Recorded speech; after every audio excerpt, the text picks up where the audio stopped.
ファームです。今回はラベンダーの花が咲いた後の管理の仕方を今日は説明していこうと思います。今日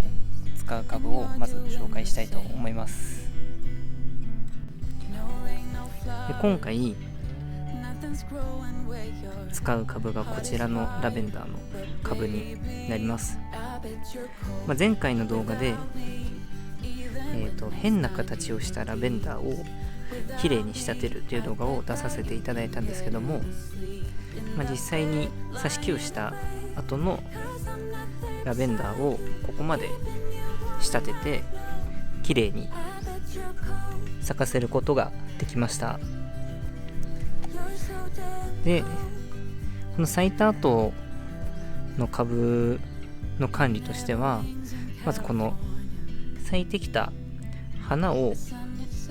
この付け根から切り落としてあげてっていう作業をするんですけども、実際にそれをどうしてやるのか、あとはその後どういうふうに生育していくのかというところも含めて、実際に紹介していこうと思います。まずラベンダーの花が咲いてくると、花全般的に言えることなんですけども、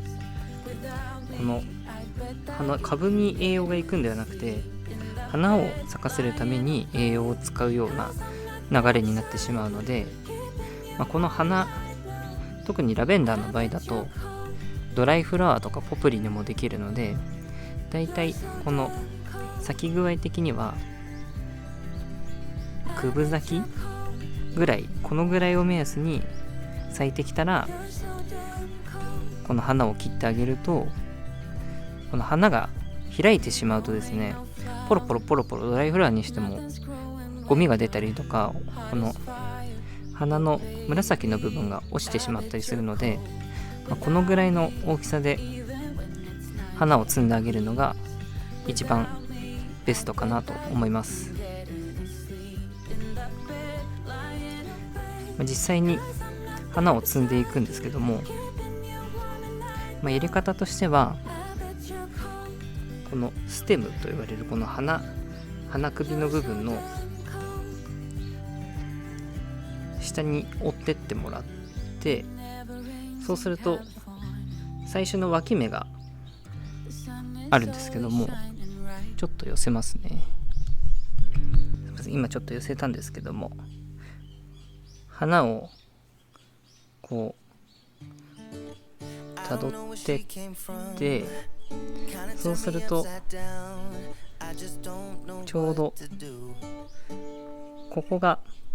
最初の脇芽になるんですけども、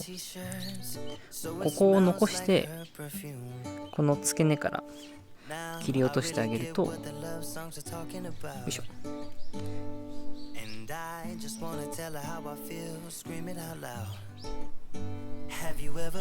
ういった感じで綺麗に花が摘むことができるので、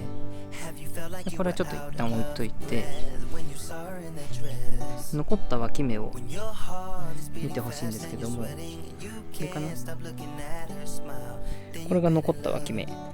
で、もうまた次の花芽が上がってきてるんですけど、ここで切ってあげることで、この下に残った脇芽からまた株が大きくなって、さらに花芽を摘むことで、この下の脇芽がさらに株を大きく出してくれるような成長具合になってきますので、この次に上がってきている花芽にしっかり栄養がいって、ちゃんと大きなこういった花が咲くようにもなるので、ぜひですね、このラベンダーの花が咲き切る頃の前に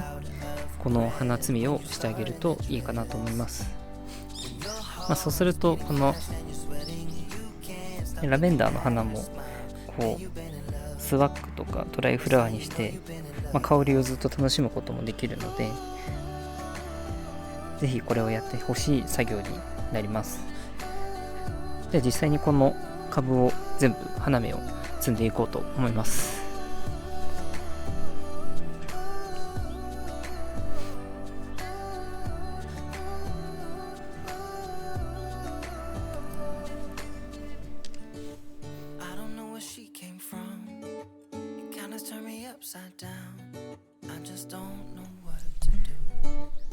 今こういった形で花芽摘みを行いました。基本的にはこれ撮ってないや。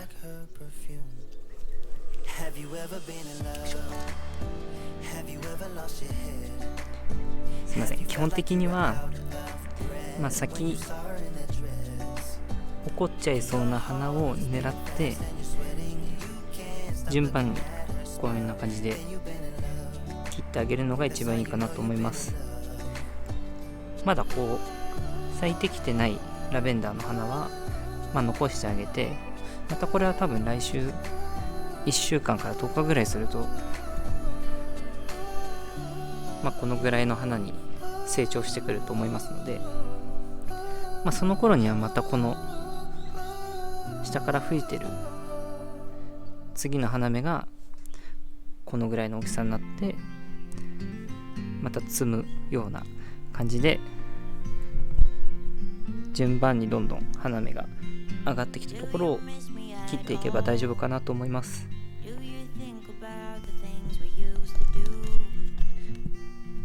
あとはその先ほどのこの花を摘んだ後に残ったこの下の脇芽たちが今度は順々に大きくなってきて、株をさらに生育させてくれるので、ぜひ花芽摘みはラベンダー咲いてきたらやってあげてください。あとこう花が咲いてくると結構肥料を必要とするので、もしまだ肥料とかやっていない方いらっしゃいましたら、こういう固形肥料とかを株元に置いてあげると、この咲いてくる花の大きさとかがしっかり大きくなってくるので、できれば肥料もしっかりと置いてあげて管理するとよりいいかなと思います。またこの摘んだ花たちもこの葉っぱをこういった形で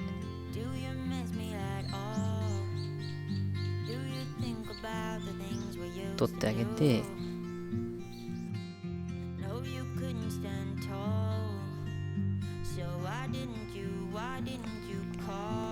こんな感じの葉っぱを取ってあげて、その後輪ゴムかなんかで縛って吊るして乾かしてあげると綺麗なドライフラワーになります。で、今回は花が咲いた後のラベンダーの管理の仕方を紹介しましたが、いかがだったでしょうか。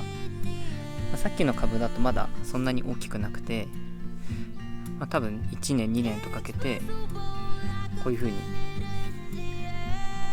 大きなラベンダーに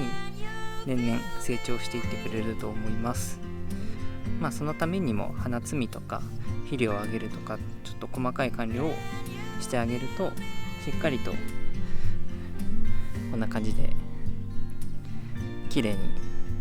大きく成長してくれると思いますので、ぜひ参考にしてやってみてください。もしですね、この動画が少しでも参考になったという方いらっしゃいましたら、グッド評価、チャンネル登録をぜひよろしくお願いします。では今回の動画はこれで終わりになります。最後までご視聴ありがとうございました。